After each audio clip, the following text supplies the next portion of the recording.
Speaker, doctor Yunus বাংলাদেশের সম্পদ না পৃথিবীর সম্পদ? আমি দেখেছি আমাদের মাননীয় পররাষ্ট্রমন্ত্রী বলেছেন this will not affect our relationship, বহির্বিশ্বের সাথে আমাদের সম্পর্কে। ঠিক তার পরের দিনই জন কেরি বলেছেন উই আর কনসার্ন।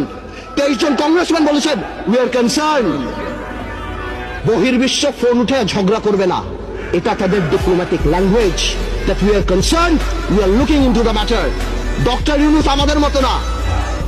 আমার ফোনে সবচেয়ে বড় ভিআইপি ফোন করে জয়নাল আবেদিন ফারুক সাহেব, আর ডক্টর ইউনূসের ফোনে ফোন করে হিলারি ক্লিন্টন। মনে রাখতে হবে সে কোথায় উঠে গিয়েছেন।